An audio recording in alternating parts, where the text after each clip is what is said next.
एक बुजुर्ग औरत मर गई। यमराज लेने आए। औरत ने यमराज से पूछा, आप मुझे स्वर्ग ले जाएंगे या नर्क? यमराज बोले, दोनों में से कहीं नहीं। तुमने इस जन्म में बहुत ही अच्छे कर्म किए हैं, इसलिए मैं तुम्हें सीधे प्रभु के धाम ले जा रहा हूं। बुजुर्ग औरत खुश हो गई, बोली, धन्यवाद, पर मेरी आपसे एक विनती है। मैंने यहाँ धरती पर सबसे स्वर्ग नर्क के बारे में बहुत सुना है। मैं एक बार इन दोनों जगहों को देखना चाहती हूँ।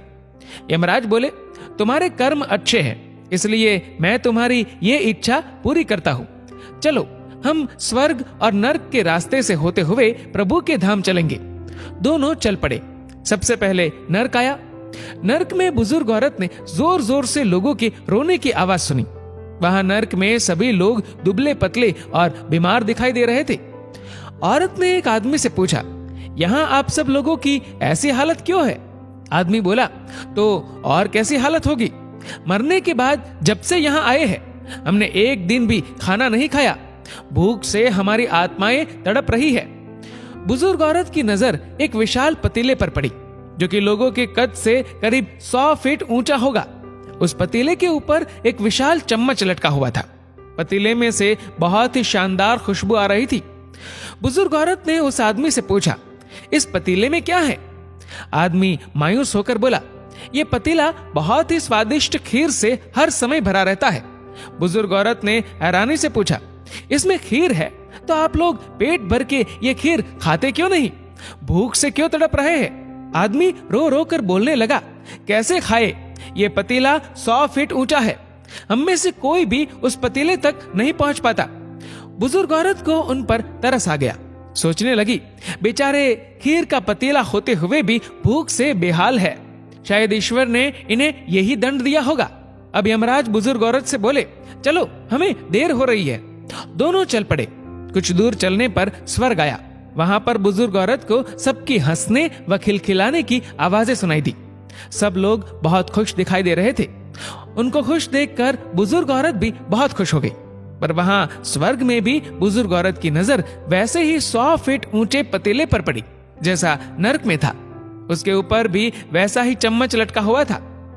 बुजुर्ग औरत ने वहां लोगों से पूछा, इस पतीले में क्या है? स्वर्ग के लोग बोले कि इसमें बहुत टेस्टी खीर है। बुजुर्ग औरत हैरान हो गई। उनसे बोली, पर यह पतीला तो 100 फीट ऊंचा है। आप लोग तो इस तक पहुंच ही नहीं पाते होंगे। उस हिसाब से तो आप लोगों को खाना मिलता ही नहीं होगा। आप लोग भूख से बेहाल होंगे। पर मुझे तो आप सभी इतने खुश लग रहे हो, ऐसे कैसे? उनमें से एक व्यक्ति बोला, हम सब लोग तो इस पतीले में से पेट भर के खीर खाते हैं। औरत बोली, पर कैसे? पतीला तो बहुत ऊंचा है। व्यक्ति फिर बोला, तो क्या हो गया? पतीला ऊंचा है तो यहाँ पर कितने सारे पेड़ हैं। हमने इन पेड़ों की लकड़ी ली, उसको काटा और एक विशाल सीढ़ी का निर्माण किया। उस लकड़ी की सीढ़ी के सहारे हम पतीले तक पहुंचते हैं और सब मिलकर खीर का आनंद लेते हैं। बुजुर्ग औरत यमराज की तरफ देखने लगी। यमराज मुस्कुराए और बोले, ईश्वर ने स्वर्ग और नर्क मनुष्यों के हाथ में ही सौंप रखा है। चाहे तो अपने लिए नर्क बना ले, चाहे तो अपने लिए स्वर्ग। ईश्वर ने सबको एक समान हालातों में डाला है। उसके लिए उसके सभी बच्चे एक समान है। वो किसी से भेदभाव नहीं करता। वहां नर्क में भी पेड़ पौधे सब थे, पर वो लोग खुद ही आलसी है। उन्हें खीर हाथ में चाहिए। वो कोई कर्म नहीं करना चाहते, कोई मेहनत नहीं करना चाहते, इसलिए भूख से बेहाल है। क्योंकि यही तो ईश्वर की बनाई इस दुनिया का नियम है। जो कर्म करेगा, मेहनत करेगा, उसी को मीठा फल खाने को मिलेगा। स्वर्ग के सपने छोड़ दो, नर्क का डर छोड़ दो। बस आपकी वजह से किसी का दिल ना दुखे, इतना सोचो। बाकी सब कुदरत पर छोड़ दो। दोस्तों, इस